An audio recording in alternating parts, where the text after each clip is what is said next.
Trick or treat! Oh, you're serious? Yeah, just like when I was a kid. Right here. Oh, you're serious? Sure. Thanks. Trick or treat. Come on, man, you're grown. Here. Aren't you a little old for this, man? Maybe. I just wanted some candy. Appreciate it. Trick or treat. This is kind of unsettling. Yeah. Happy Halloween. Yo, what's going on, guys? Today we are reacting to the most horrific Halloween deaths. Ever since it's a Halloween season, it's my favorite type of season. I love the fall weather. Tell me what your favorite season is down below in the comments. But I love Halloween. I love the season and I love everything about it. It's just awesome. But the most horrific Halloween deaths, yeah.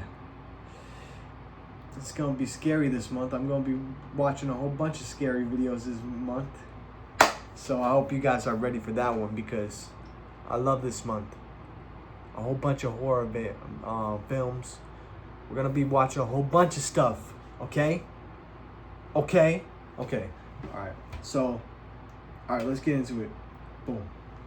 The Hershey's incident. The Hershey's incident. On a Halloween night in 2011, a small home on Winchester Avenue in Chicago quickly became the scene of a nightmare. After trick-or-treating, a grown 55-year-old man fell into a fury with his partner after discovering that his bag of Hershey's candy was missing.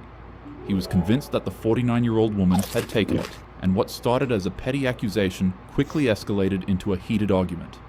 The shouting grew louder and tempers boiled over. In desperation, and perhaps in an effort to also protect herself, the 49-year-old woman hurled a plate at the man's head, striking him in the face and cutting above his eye. The injury, later visible in the mugshot taken of him, only stoked his anger further.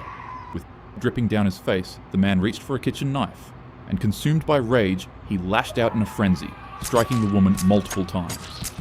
Neighbors later recalled hearing chaos and screams echoing from inside the home.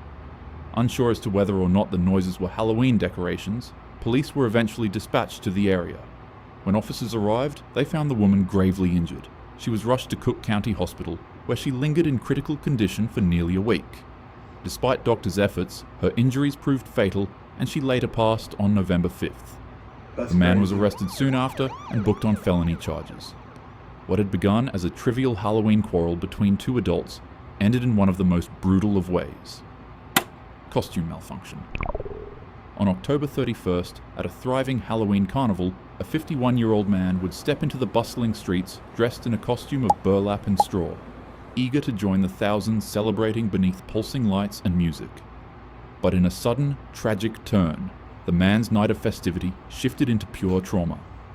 The man joined the crowd in an energetic dance, and in the midst of the excitement, he wanted to take a break and light a cigarette. In his attempt, the flame from his lighter caught the edge of his costume's hood, and in an instant, his entire outfit ignited. Due to its material, the costume was extremely easy to burn, but difficult to put out and take off. The man would try ripping the costume off of his body, but its contents had already begun melting into his skin. As for the crowd around him, they at first thought it was a prank or some sort of fire stunt woven into the Halloween event. It should be noted that most of them were heavily intoxicated, so their rationality and judgment skills were extremely impaired at the time. As the blaze spread violently, it swallowed him whole like a torch. His figure staggered into the mass of dancers engulfed in fire with his arms flailing in a desperate panic. People continued cheering. Individuals were so impressed by the stunt that they had begun to record the screaming victim. Only when the man's screams got louder than the music at the carnival did a few sober witnesses realize what was going on. They rushed in to help and tried to rip off the burning pants and jacket that were now clinging to his skin. People took water bottles from their backpacks and emptied it onto the blaze, while others in the crowd continued chanting, snapping pictures, and dancing to what they perceived as a stunt. When the flames finally calmed, he was barely recognizable. Despite being rushed to the hospital, the man ultimately passed away from his wounds. People are so unaware of shit like that. A 23-year-old mother in Hong Kong would continue navigating her life in an environment tainted by hardship. She was an orphan as a child, and as she grew up, she became addicted to abusing substances and other things. She worked at a nightclub in one of Hong Kong's red light districts, Tsim Sha Tsui, where a 34-year-old mob boss frequently visited her for services.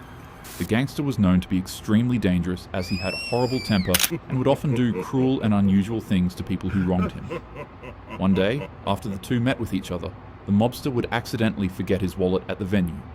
Upon seeing that it contained 4,000 Hong Kong dollars, the woman would secretly steal it to help her own financial situation for herself and her son. The mob boss found out, and out of fear of what he'd do to her, she immediately returned the money back to him. However, he wasn't satisfied. He demanded that she pay an additional $10,000 back to him as an interest fee for her thievery. Obviously, she couldn't meet those requests. On a calm night, as the woman made her way into her apartment after her shift, she'd hear knocks at her door. It would be 3 members of the Triad gang and a young girl who claimed that they wanted to settle the dispute with a more reasonable fee. Also, side note, the young girl seen here is actually the mob boss's girlfriend. Remember how I said he's 34? Well, she's 20 years younger than that. Anyways, as soon as the woman opened up the door, they ripped her out of her apartment and drove her to a rundown flat on Granville Road in Kowloon. It was there that her final horrific month of torture began. Her captors beat her with pipes, suspended her in the air with wires, burned her with wax and plastic, and rubbed peppery spices into her wounds. Each day blurred into the next. It was a cycle of torment designed not only to punish her, but to strip away at her humanity. Neighbors heard nothing beyond the walls, but within them, suffering was routine. After nearly a month of agony, her body could no longer endure the mistreatment, and she would pass away from the monstrous acts of the gang.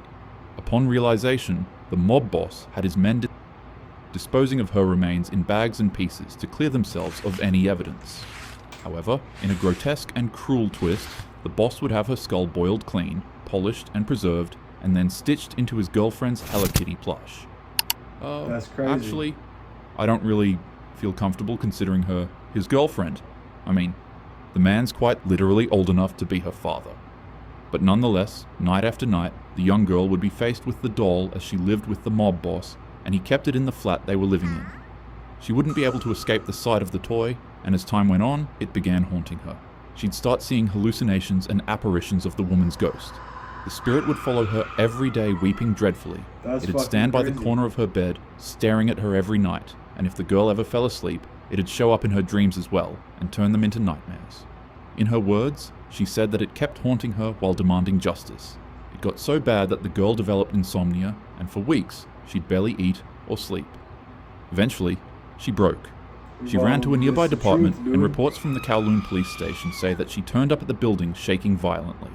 As mentioned from witnesses, rather than her saying that she has a crime she needs to confess, the first words that left her mouth were something around the lines of, "I keep seeing her. I can't sleep. Please, she won't stop crying. She won't leave me alone." She was literally traumatized.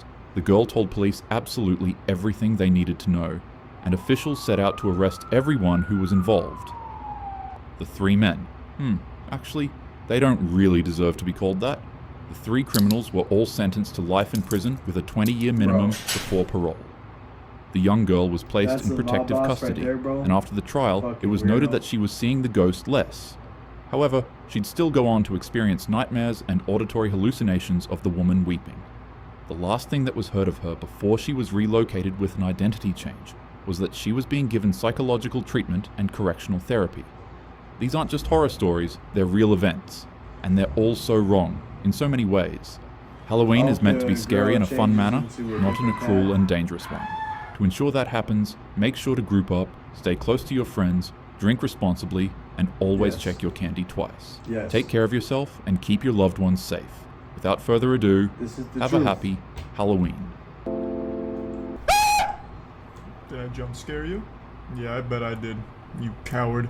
You make me sick. You would have almost Your got me. weakness is You would have pathetic. almost got me. But if you guys enjoyed the video, freaking have a safe Halloween, guys. With all this said and done, have a good season, have a good year. You want to be able to enjoy the times with your family, be able to enjoy the times with your boy, you know, be able to see more of my videos, be able to see more of, you know, everybody else's videos that are freaking beautiful and great. You will be able to see life, you know, like all the trees that are becoming orange or brown, you know. You gotta love it. But with that being said, guys, if you like the video, please leave a thumbs up. I'll see you guys in the next video. Thank you all for watching. I love y'all. Peace. Commit thy way unto the Lord. Trust also in him, and he shall bring it to pass. Amen.